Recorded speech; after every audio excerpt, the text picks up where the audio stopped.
안녕하세요. 감동시작입니다. 저희는 해외 커뮤니티 레딧과 감동시작 공식 이메일로 제보받은 실제 사연을 바탕으로 재구성한 스토리를 전달해 드립니다. 구독과 좋아요, 알림 설정은 영상 제작에 큰 힘이 됩니다. 영상 수익은 독거노인 및 불우이웃에게 전액 기부되니 끝까지 시청 부탁드립니다. 모두와 함께 공유하도록 할게요. 아직도 해외에서는 한국이라는 나라가 전쟁 국가의 피해국이라는 이미지를 가지며 힘들게 살고 있는 모습만 기억하는 사람들이 있는데요. 국제결혼을 앞둔 커플에게는 오늘날 한국의 모습을 알리기 위해서 애를 먹는 모습을 보이기도 합니다. 오늘은 아일랜드에서 한국으로의 결혼 생활을 위해 남자친구와 많은 노력을 해왔다는 여성의 사연을 알아보겠습니다. 그럼 함께 보실까요? 안녕하세요. 저는 한국에서 산 지 3년이 되었고 한국 남편과 결혼하여 두 아이의 엄마인 아일랜드에서 온 데이지라고 합니다. 제가 이번에 말씀드릴 사연은 제 친정어머니와 남편과의 갈등에 관해서예요. 보통 국제결혼이든 아니면 같은 나라 사람끼리 결혼해도 고부간의 갈등은 피할 수 없는 건 결혼하신 분들은 아실 거예요. 대부분은 시어머니와 며느리 사이에 갈등이 있는 경우가 많지만 저희 집안은 좀 특이합니다. 바로 저희 엄마와 제 남편 간의 사이가 그다지 좋지 못했기 때문인데요. 아이 좋지 못했다기보다는 처음부터 저희 엄마는 제 남편을 마음에 들어하지 않으셨어요. 제가 처음에 한국 남자와 사귄다고 했을 땐 엄마는 매우 반대하셨거든요. 아직도 아일랜드인들은 한국이 후진국이라고 생각하는 사람들이 있어요. 물론 나이가 어느 정도 있는 부모님 세대들이 주로 그렇죠.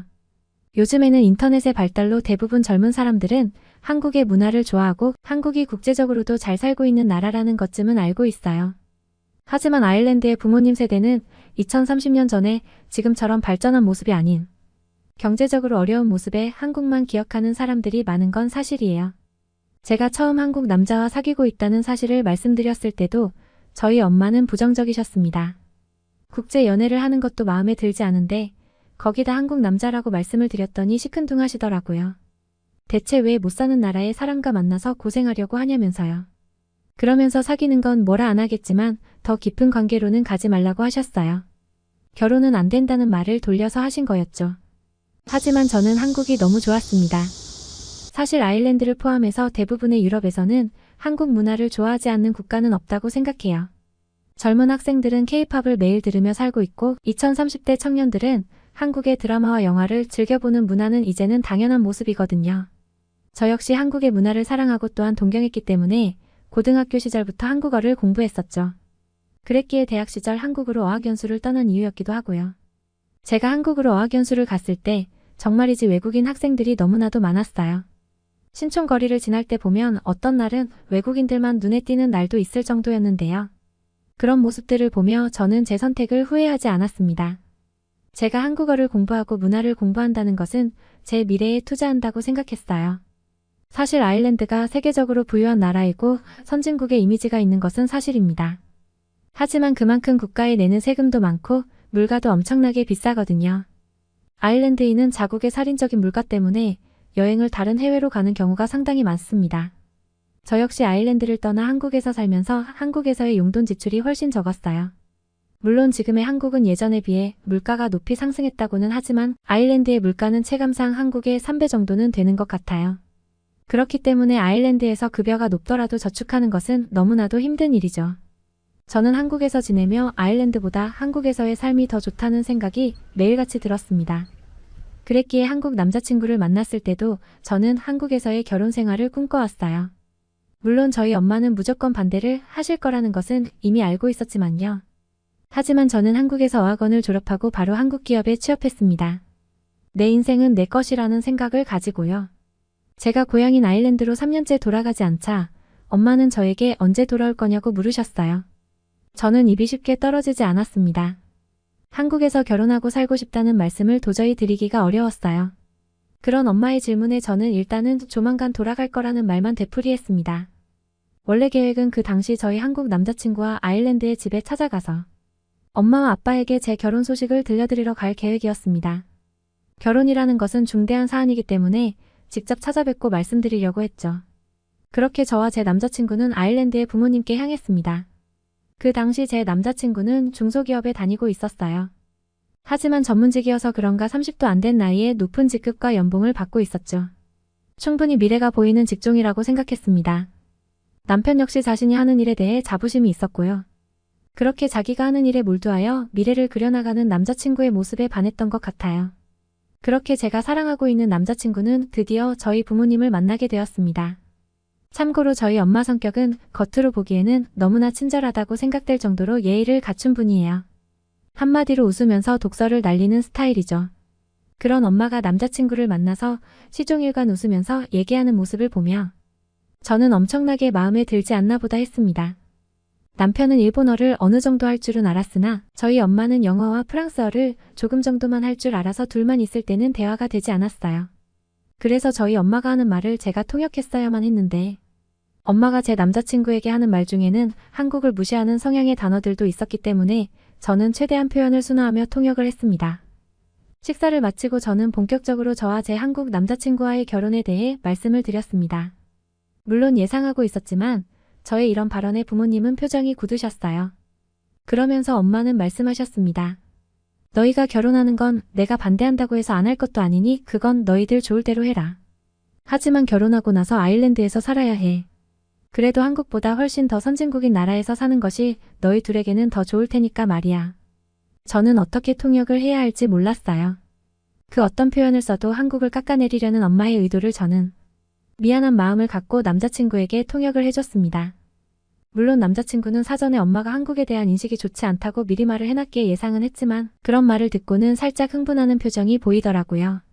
남자친구는 한국은 현재 아시아에서도 최고의 경제성장을 이룬 나라고 저 역시 제 또래와 비교하면 성공한 편입니다. 데이지를 걱정하는 마음을 알겠는데 우리 둘은 한국에서 결혼 생활을 하고 싶습니다. 어머니께서야말로 한국에 대해 더 아실 필요가 있을 것 같습니다. 라며 똑부러지는 답변을 하는 게 아니겠어요. 이런 불똥 튀는 언쟁의 중간에 낀 저는 이러지도 저러지도 못하는 상황이 되었죠. 저희 엄마는 계속하여 한국에 대해 무시하는 표현을 써가며 남자친구에게 아일랜드에서 살기를 설득하고 남자친구 역시 자기 뜻을 굽히지 않았습니다. 결국 남자친구는 그럼 저희와 함께 한국에 가서 직접 보세요. 그때도 인정 못하시겠다면 어머니의 뜻을 따르겠습니다. 라며 초강수를 두는 제안을 하더라고요. 사실 저는 한국에서 일하고 있지만 2년 계약직이었고 아직 급여도 그렇게 많은 상황이 아니었어요. 하지만 남자친구는 지금 다니고 있는 회사에서 일을 하면 할수록 커리어가 쌓이고 미래가 보장되는 상황이었죠. 그런 남자친구가 사실상 한국을 떠나 다른 나라로 간다는 것은 말도 안 되는 이야기였습니다. 저희 엄마는 살짝 미소를 머금고 그럼 가보자. 내가 만약 한국을 생각하고 있는 지금 모습이 틀렸다면 너희들이 원하는 대로 해라. 하지만 그게 아니라면 너희들은 지금 생각하고 있는 계획을 바꿔야 할 거야 라며 남자친구의 제안에 응했습니다. 그렇게 일사천리로 저희 부모님과 남자친구, 그리고 저는 한국으로 들어오게 되었어요. 남편이 사는 자택의 근처에 저희 부모님의 호텔 숙소를 잡아드리고 그렇게 한국을 알아보려는 저희 부모님의 여정은 시작이 되었습니다. 서울에 처음 도착한 엄마는 아일랜드에서 써오던 근시용 안경을 깜빡하고 가져오지 않았다고 했어요.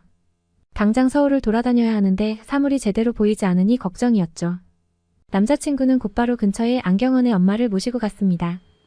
안경원에 도착하자마자 시력 검사를 하고 원하는 테를 고르며 안경원 사장님이 잠시 기다리라는 말과 함께 우리는 의자에 앉아서 잠시 기다렸습니다.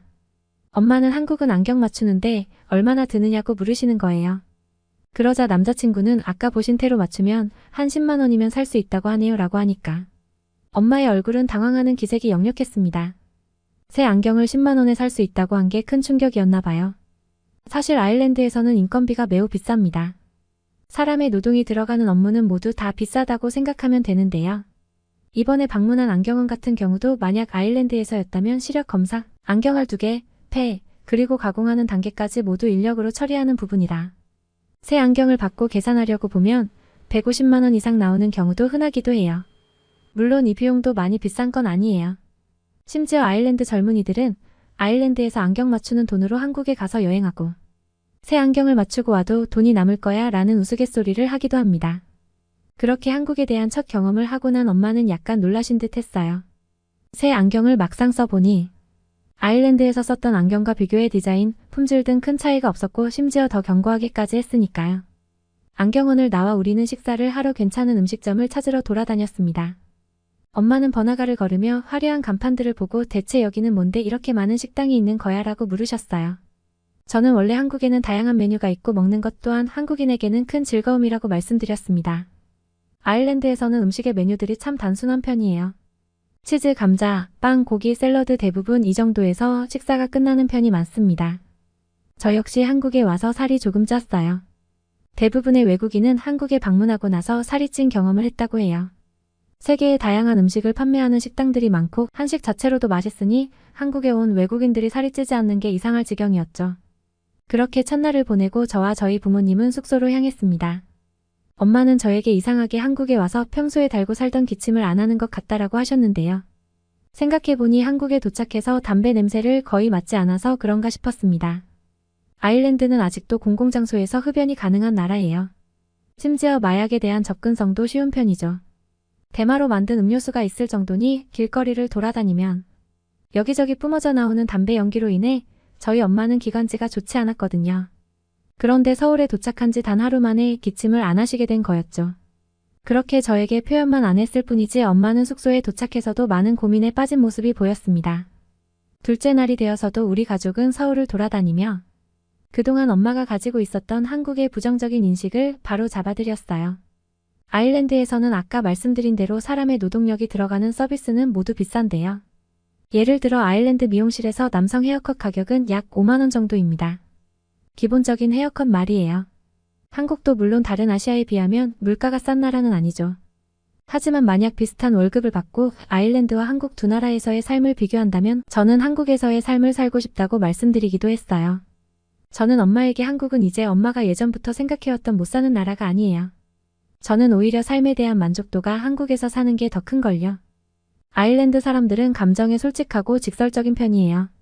그렇기 때문에 때론 답답하고 융통성 없게 느껴질 때가 많고 유도리가 없는 게 대부분이죠. 한국에서 3년간 살아온 저로서는 만약 아일랜드에 돌아간다면 도저히 적응을 못할 것 같아요 라고 말씀드리니 어머니께서는 아무 말 없으시다가 호텔에 돌아가서 저에게 이런 말씀을 하셨어요. 내가 졌다. 한국은 내가 생각했던 것보다는 훨씬 발전한 나라인 걸 알게 됐다. 어딜 가도 친절하고 모두 따뜻하게 대해주는 걸 하루 만에 느낄 수 있을 정도였어. 한국에 오기 전까지만 해도 너를 절대로 아일랜드를 떠나서 살게 하지 않게 할 생각이었는데 이번에 한국에 와서 보니 한국은 충분히 살만한 나라인 것 같아. 단 이틀 만에 엄마는 여태 자신이 생각하며 살았던 편견이 완벽하게 바뀌었다는 것을 말씀하셨습니다. 그 후 저희가 결혼하고도 엄마는 1년에 한 번씩 한국에 와서 저희와 함께 오랜 시간을 보내고 아일랜드로 돌아가시곤 해요. 저희 엄마를 비롯해 아직도 해외의 많은 부모님들은 한국이 못 사는 나라라고 생각하는 경우가 있는데요. 이런 모습을 볼 때마다 많이 안타까운 것 같아서 이런 사연을 보내드립니다.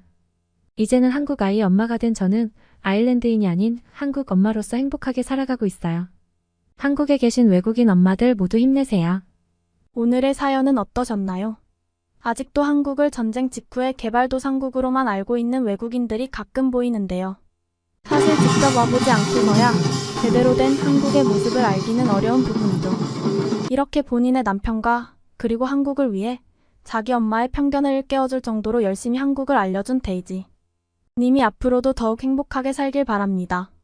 오늘 사연은 여기까지입니다.